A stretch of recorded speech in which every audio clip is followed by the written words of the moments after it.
Good afternoon, everyone. We are back here live on radio here on Liberty Forum. John Bryant, your host, and we've got some interesting news. The resources were allocated and spent for a unit that should solve our phone patch problems, and by Monday next week, we should be able to not only broadcast, but have guests that hear the host and host that hears the guest and callers that hear both. And so we're very hopeful that that's the case. And let's see how things work. I'm sure that Truth Radio might be able to use a little help with that expenditure. But we'll find out more about that, and we'll put it through the ropes here next week. Until then, Ray has been working diligently in the background to make things work better in the interim, and we should have hopefully a situation that we can live with here today and tomorrow. The only problem will be, according to Ray, is taking calls. So we may have to forego the calls here from listeners today and tomorrow. Let's see how things work. If things fail to materialize even that well here today, we'll just do a rebroadcast of last Wednesday's show. But let's hope that things work. Rice Mcleod is scheduled to join us here today, and tomorrow we have Al Thompson lined up. And if things don't work, we'll just have Rice back on in a couple of weeks and Al back on hopefully following week. So let's see how things function, and let's see if Rice Mcleod is with us. Yep. Hey, Rice. It's the clearest it's been, I think, since I've been on, John. Well, this follows a fiasco yesterday. I hear you loud and clear. And I hear you just fine. I mean, you're not as loud as you could be, but you're doing just fine. And I've got a volume knob, so I can take care of that. You sound good. And well, that's good news, Bryce. Thank you. Oh, goodness gracious! It was a struggle yesterday, and I'm glad that we had a few comments here today from listeners, but they said it was at least being broadcast well, but we certainly had trouble. Well, the guest could not hear me at all, so he just winged it, which I thought was pretty bold and brave, and he got some information out in spite of our troubles. So, Bryce, it's good to hear you, and we've had some interesting shows here lately with Rice, and been getting some good commentary, too, from people just through the week, including Al Thompson, who is... now, do you recall speaking with Al Thompson, Rice, at any point? He's scheduled to be on tomorrow. Now, he's a fellow that, with his business, which involves making pilot accessories, bags, crew bags, and so on. He's actually been on mainline television because of his 861 type approach to not withholding from employees, much like Aeroplastics in Texas and so on. Well, he has continued to learn and grow, and has looked at the necessity of dealing with those situations where you might be invited to a court session or a legislative tribunal. Anyway, he spoke highly of Rice and has picked up a number of things that Rice has done and has found them to be quite beneficial. So, anyway, with that out of the way, Rice, what have you been up to here the last couple of weeks? Well, a lot of things. I had some people to flying in from Canada and from Washington, and spent a day with me. And Sunday, which is the only day I had loose, so anyway, we got, I guess they got what they needed. And, but, that's something that really, it hit me, and it's the traffic thing. It's, and how they do that, and why it's so binding once they do it, why they put out the warrants and all this other stuff. And John, other thing, and I'm also address that thing that we've been discussing, that we couldn't kind of come to an agreement on, but what you're going to find out, the problem is not with American people, the problem is with the Federal Reserve. And so, because what happens in these, with these bonds and things, is that if you don't specify, in other words, if you send them in, and you don't specify, they go to the Federal Reserve, who creates cash out of them, which then creates, increases the debt. But we found out if you send them in and specify that these are to be used to reduce the debt of the United States, that's what they go to. And so the whole thing was that the the Federal Reserve is the one that took the birth certificate, not the Department of Commerce. And they're the ones that control those things. And so that, shed a lot of light on a lot of things that we didn't have a full understanding on. And so after a while, I'll give you a address that these two addresses, and we had the wrong address of sending them to Salvador and Puerto Rico. But also, things always happen for a reason. And in doing that, I found out real interesting things. We always argue about the 13th Amendment. Whether it was passed, it wasn't passed, or you can't have a title of nobility. And you realize they don't have a title of nobility in the states. What you've got is all these courts and everything have been turned over, and they're federal. They're in a foreign jurisdiction. They're in the territory jurisdiction. They're foreign to the dominion jurisdiction of the people. So these titles of Your Honor come into being, and I discovered that when reading a letter that a man got back from people answering for Salvador. And he kept referring to all these people as Your Honor. Honorable so-and-so, Secretary of Treasury. Do you ever hear our Secretary of Treasury called Honorable so-and-so? Or he's just Colin Powell, Secretary of State. He is John Snow, Secretary of the Treasury. He's not honorable. So they do not use titles of nobility. In the federal zone, they can call anybody anything they want to. That's in the rules, that they make a law of any kind of law for the territory. And so as a result, that's why they have titles of nobility, because they move out into the states, and we know there's no jurisdiction there, but they move out here through the federal corporation. They're simply acting as an agent for this agency in Washington, D.C., and so they have these titles of nobility called Your Honor, Judge, Attorney. All of these people are in a foreign jurisdiction. Rice, it jumps. I about fell over when I heard this. In fact, I think I've got it archived on the computer here.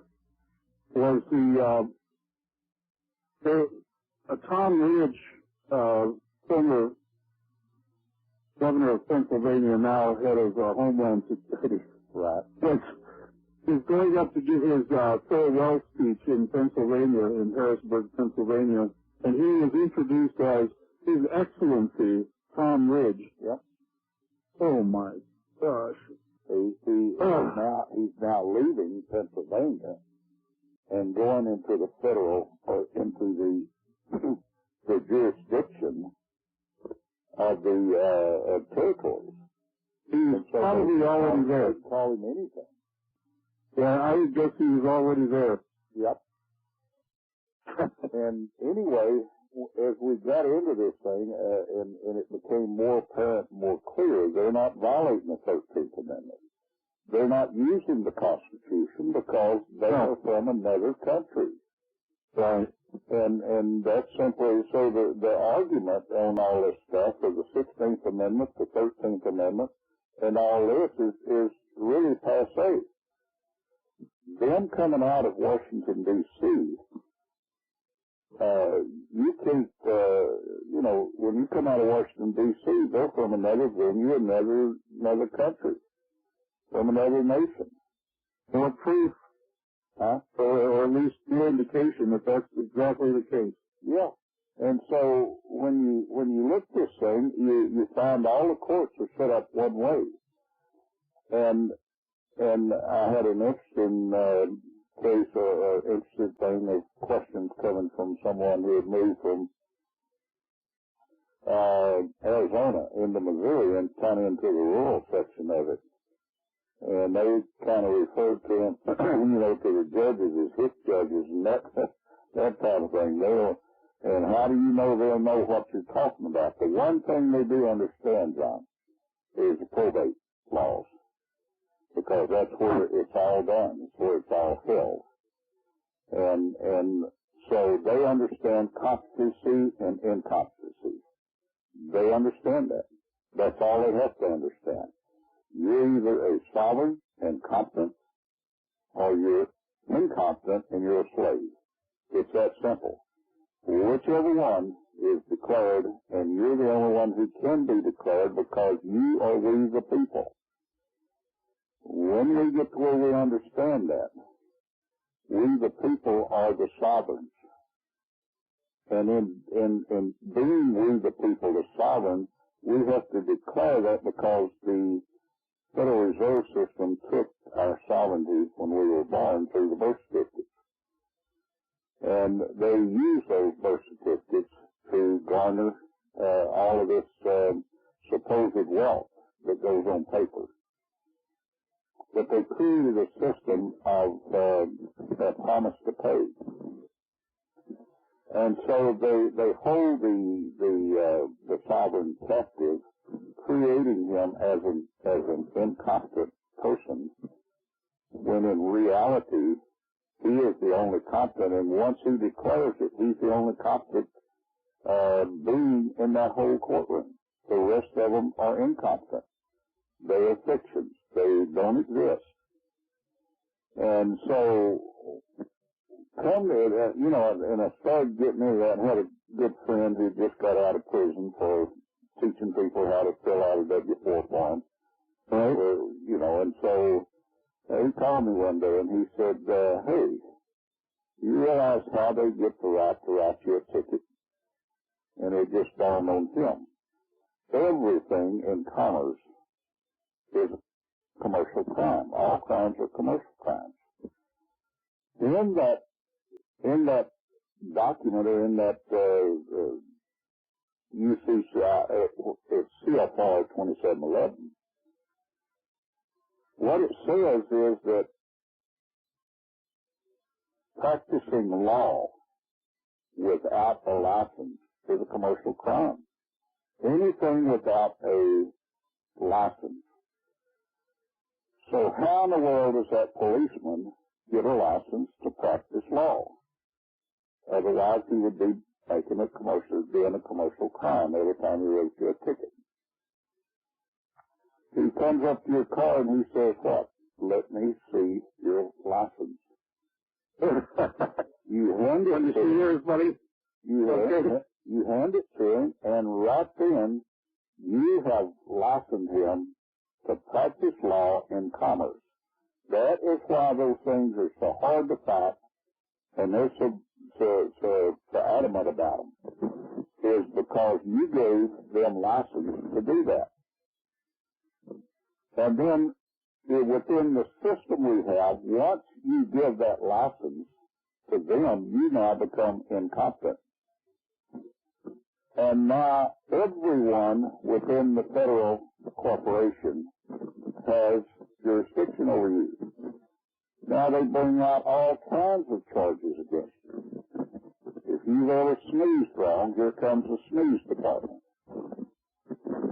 All of them come out of the woodwork. Why? Because they now have declared you an incompetent, and you're open game. It's like a poor animal that's kind of been maybe run over once, and all the animals look at him and decide they're going to treat him like dirt. So they all run by and hit him and do everything else, and this is exactly what they do. It's all done under the probate, which is simply taking a dead person and divesting his assets as these attorneys see fit to do so. So we've come up with something down here, and we've put it in. We're making cards, and so the policemen will start getting these cards. It goes back to the time I was in California when this policeman stopped this little man and asked him for his identification, his driver's license, and his proof of insurance and proof of ownership. And he said the little man just sat there and looked at him. And so he asked him again, and he just looked at him. When he asked him the third time, he said, and he came to the seminar then, he said, I got to find out what this is all about, what y'all are doing. But it wasn't us. He just reached over, took a card, and handed it to him. And it says, I give myself the right to drive. He said, I took that card back to the radio and called in. He said it went all the way up to the highest lieutenant, and he said when it got to him, he said, Sergeant, you take that card and give it back to Mr. So-and-so, and you tell him to have a nice day and don't bother him again. And he said, I got to find out what this is about. Well, I kind of put it in the back of my mind, and it didn't really surface until this man called and told me about the, he said, where they get licenses when you give your license. Now you have given jurisdiction. I mean, by giving your license away, you gave it to him.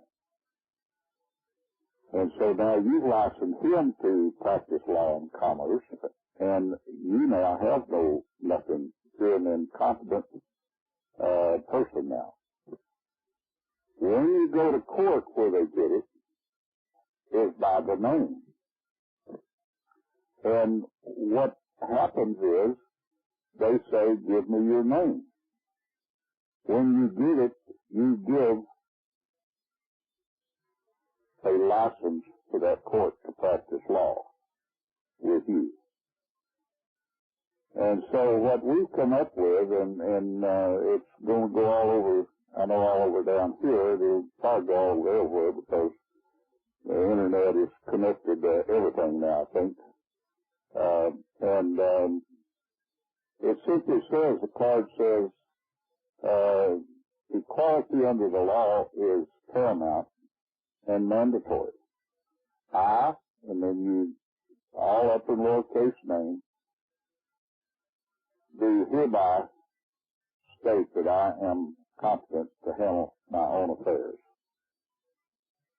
And if you are asking me for my license to operate in commerce, you're hereby fired. And it's a little more in it than that, but it's like and so what we're going to do is put a little picture on there and sign the card, so there cannot be anything about failure to identify. And he's got a problem because he's been denied the right, and I've seen this work too much in the courts to know that it does firing. There's been too many reports of people firing attorneys and stuff in court, and they just sit down and don't say anything else. And so I believe that's where it is, and in fact, I know it is, because if you think about it, that's their cash cow, and that is where they get most of their money, or most of their assets from the people. And so the thing with the court, you basically do the same thing as Your Honor, but not Your Honor, Judge. Before we proceed, may I address the court? I hereby, equality under the law is hereby is paramount and is paramount and mandatory by law. And I am competent to handle my own affairs. Judge, I'm going to accept this case and everything in it as true. And I'm going to return it to you as true for discharge and closure in this case. Judge, what is your name? Because at that point, when you tell him everything is paramount and mandatory by law, what that's saying is if he asks for your name, you can ask him for his. But you first have to establish by what authority you're doing that. Once you declare yourself as competent, you're the sovereign in that room. The judge becomes an incompetent. And at that point, once he gives his name, you then turn to the attorney and you say, what is your name? And he has to give it. You turn to the bailiff. What is your name? And anyone else in that court. And you write them down, and then you simply say to them, the following persons, and you read them off, are hereby declared incompetent by me, and you're fired for being incompetent. And I hereby order this court, because it becomes your court when it becomes, when you become a sovereign. I hereby order you to discharge this case immediately and close it out, and send me the bond and all of its coupons, especially the master coupon. Because what they do to us is they hold on to one coupon forever so that they can continue to use that bond. As long as they have a coupon on it, they can continue to use it. That's the reason they come out and get you again and use that against you the second time, and the second time they get you worse than they did the first time. And so this has been, been playing on my mind for the last week or two. And things are getting interesting. Now, some of this language, right, is a little bit mystical sounding at first glance. Now, obviously, you've raised, it's in their books, they understand it. But I'm not going to quote them their books. Yeah. I'd bring a third party in if I did that. Sovereign never has a third party in his instructions nor in his declaration. You're not a sovereign if you have to use somebody else to back you up. A sovereign doesn't need anyone. He simply comes out of his declaration. Because anytime you use a book or anything else in an argument, you've got a third party in it. And the argument, sure, there's a reference But those books for some understanding. That's other people's ideas. The Rice 360 break. Welcome back. We continue here on Liberty Forum with Rice Mcleod. Bringing forth a number of concepts here that have been referred to just briefly here in past weeks. Rice, of course, has been our guest every other Tuesday for a long time now. Anyway, going back in the archives at Truth Radio, every. But I would. The issue on all this stuff, John, is your freedom. It is teaching people. All I'm about is to teach people who they are. What they do with all of this is their business. I have people all the time that want to send me their documents for me to look at and correct them, and I tell them, it wouldn't be your document then. It'd be mine. And you need to learn to write your document, because what you say is different from me. And so this is really what people, that's their sovereignty, is to write their own documents, and you can't make a mistake, because whatever you say, as long as it's true, is valid, and nobody can take it away from you. Nobody can make you change it. I got an interesting article from a man in New York about the liens and things that in prison. This guy's placing liens on these judges and everybody, and he had and they're all crying, we need to do something about this and stop these people from doing this stuff. Well, if they weren't any good, why would they have to address it?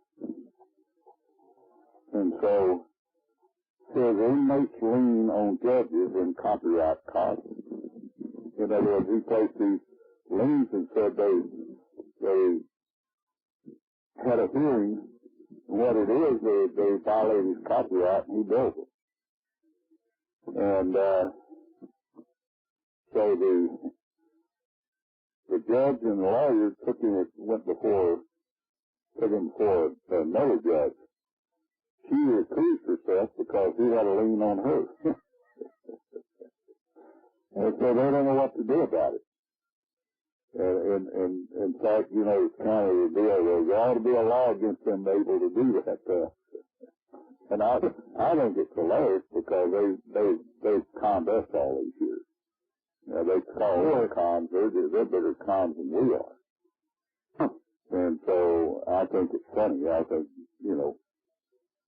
they get to lay it late at night, a lot of nights, sleepless nights. Because they don't know what to do with it. And one judge got an abstract judgment placed on him up in New Jersey, and his wife divorced him because every time she'd go around and try to write a check or something, or use her credit card, nobody'd take it. And, well, that's the reason for marriage. Yeah. Credit card. Well, sure. What's a credit card? Isn't that right? John, you got your priorities backwards. Oh, yeah, I guess so. Let's set that one straight. They really good, because once you get an abstract judgment on that, they can touch it. And so there are a lot of things. I don't get into that, though. I don't get into punishing those judges or, trying to punish them and all this stuff. If people want to do that, that's their business. And they have to follow that course. I got too much to do to, teach people how to come out of their freedom. And the first thing that happens when we write these documents, nearly every time, is people will call me and say, I wrote that document. They wrote me back and told me I couldn't do that. And I said, you don't understand your freedom. Why would you listen to them? If you're the sovereign, how can they tell you what to do? Oh, my. And when you can begin to realize that, and like that, then the strength of your message to realize who we are and who they are. We've been so brainwashed from day one to stand in line, shut up, and do as you're told. That's the absurd part, yeah. And I tell them, I said that the easiest part is after you write to them. The funny part is you get to, when they write to you and say you can't do this because this or that, you just say, okay, I accept that as true. And I'm going to send it back to you as true for discharge and closure. See, there's no controversy, so there's nothing they can proceed on. And a man, I think I told you, a man did that in federal court, and it shut the court just went quiet. They didn't know what to do. It was getting for a willful failure to file. And he walked in there and he said, Judge, before this thing starts, I'd like to make a statement. And the judge says, okay. And he said, Judge, I accept this case and everything in it as true. Not that he's saying it is true. What he's saying, you're saying it's true, so I'm going to accept it as that. There now is no controversy, and I'm going to return it to you for discharge and as true for discharge and closure. And he said the court went totally quiet. Nobody said a word. So why? Because the attorney couldn't say anything because there was nothing to charge him with. He had accepted it. The judge didn't say anything because he had nothing to judge. And so in a little bit, the judge just said, well, I guess we need to reset this for another time. So, yeah. And that seems to be within a response for 8 months, John, and not one person has called him. What he did was hit him right where it is, and it should teach us a lesson. Keep your mouth shut. Why do you want to tell them everything about you? Everything you say can and will be held against you. Fill out these interrogatories. We don't have any information on this charge we're charging you with, so we need first-hand information. Come down for a deposition. We don't have anything on this, so we got to get your deposition where you swear that all this happened. And we go down there like magpies, and we take an attorney with us, and he says you have to fill it out. And so you sit there and give the case to the other side for them to convict you with. Otherwise, they could not proceed with their charge. They have no first-hand information about what they're charging. So no damaged party. Yeah, and so no first-hand information. We've got to, as sovereigns, we don't have to say anything. A sovereign just simply looks at somebody and says, okay, that's what you think. Then I'm going to accept that and return it to you for closure. They don't have anybody running into their court, hollering, you can't hang that guy right now. I've got an appeal. Well, who are you going to appeal hiring a sovereign? A sovereign is a high place to go. And a sovereign cannot be sued in his own court. Can you elaborate a little bit more? I've heard what you said, but elaborate a little bit more about accepting. I understand you're taking away the controversy, but then when you take this case, and I guess that's what you'd call it, or their charges, the offer, you return that for discharge. So you take their charge, and you return them where, and how do they get discharged? All right. Now, if you offer me a contract, and that's what those things are, when you're offered a contract to come into court to allow them as third parties to settle this dispute, when they offer you the contract, John, You are allowed, if you accept it, you become the accommodating party. You're the holder in due course of that contract. It's now yours. And when you accept it, now you can add anything you so choose to that contract, because it was given to you. Just like you give your name, now they can do anything to you they want to using that name. You simply take the contract, and your additions to it is, I'm going to return it to you now for discharge and closure. That's my terms for the contract. I'm going to add that on there. I'll accept all your other offers, and I'm going to accept them as true. And now it's mine. It is it's called accommodating parties. You become the holder in due course. You decide what to do with the document. And so what you're going to do is return it to them. And you're going to add your part to the contract that will make it a viable contract between you and them. All bar players take their contracts and they mark this off and mark that off. I want more money, or I want, better plates, or whatever they're asking for. And they add it to the contract that the owner has offered to them. Then they return it to them. It's theirs to mark up any way they want to. And they return it to them. It's kind of interesting that when you go into the court with charges on this, I mean, you've been indicted and charged, and so you are then discharging. There's got to be some correlation there. The only thing you can do is discharge. You cannot do anything else but discharge, John. In this economy, all discharge and discharge. In a common law, in a real court, if there would be not a charge against you, but there would be a verified complaint, or if a grand jury, there would be a true bill.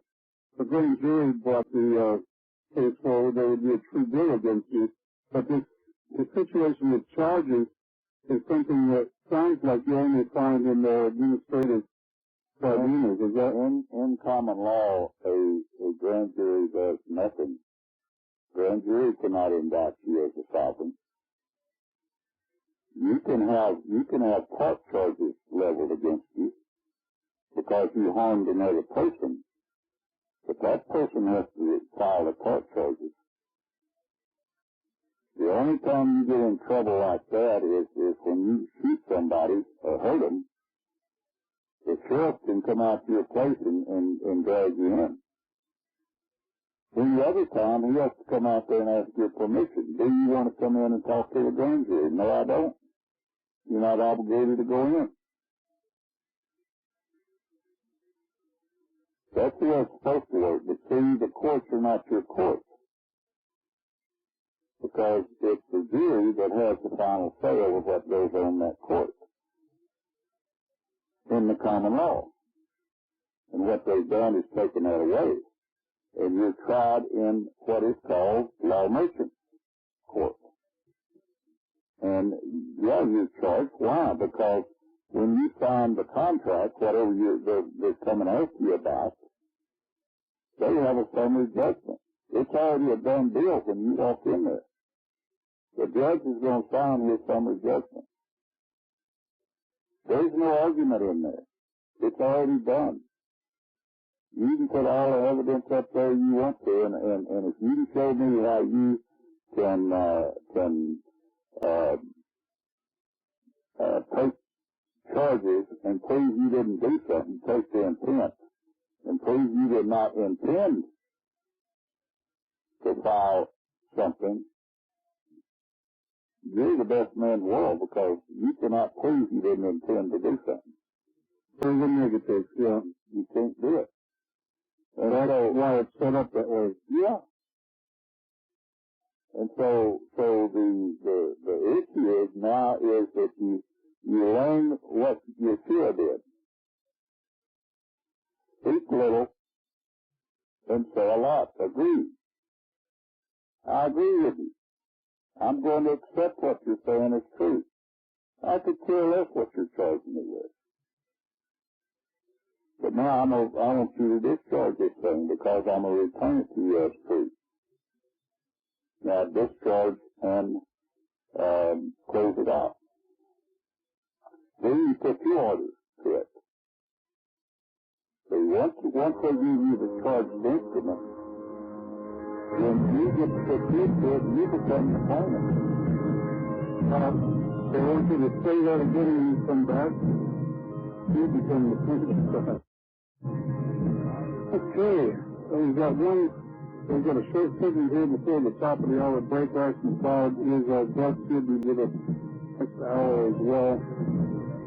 Probably going to have to forego calls here today, which we normally have a lot of for Rice, just because of the connection problems, but sounds like that's going to get resolved at the end of the week. Rice, you said when you were going out, it sounds like some common law procedure that I've been listening to on a tape series, and we probably will cover a little bit tomorrow without Thompson, but said that you become the plaintiff? Yeah. What happens when you accept the contract? See, when you accept it and don't argue about it, because now you're going to get there, he has a summary judgment. Now you've become incompetent because you're arguing, and the judge is going to sound his summary judgment. And what happens when he offers you that contract, and you accept it, it now becomes your contract. And you can alter the contract in any way you want to. Now you trade places in the court because the document that they brought you in there was given to you because you accepted it. And when you return it to them, you become the plaintiff because now you can order the court to do what you want them to do. Discharge this thing and close it out. And you're hereby ordered. What is better, I mean, you add to it when you get through that point. You say the following persons. And the first one you always put in there. If it's something about your county, something they're doing, you put the district attorney. He is the only one who can level charges against you. Put his name in there, start with him. But it has to do with child, failure to pay child support or whatever, it involves child welfare. You take the Attorney General of your state and put him there. Then name everybody else that's in that courtroom and put their name there. And you now say, the following persons, and you name them all, are hereby declared incompetent and are fired for making any further legal determinations about my affairs. And then you issue your orders. I hereby order you to do whatever you want them to do. And return the bond to me, return the voucher, and all papers related to this case, and return the bond with all of its coupons, especially the master coupon, because they hang on to that, John, so they can bring it back and charge you again later on. They can use it, they continually do that. Someone does something, they get punished, what do? Who does something again, what do?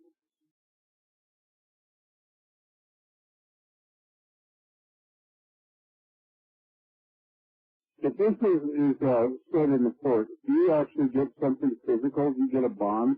You get coupons back? You're supposed to. And if they don't? It's a big fight. But the thing is, that's your court. You have spoken, it's your court. I've become sovereign. I am competent to handle my own affairs. He's now the only living soul in that room. And you have to order it. And the lady in Houston, She didn't. Order that judge said she was going to find her in contempt. She said, no, Judge, you've been found incompetent. This is my court. And I find you in contempt. And she said, in fact, I find you a despicable person. And that judge just sat there and didn't say a word. Made the bailiff get up on the stand and read into the record that all of these people had been fired. And, probably, John, if they take court records where there were people who sat there and heard this attorney say something, and then you go back and get the court records and that part is missing,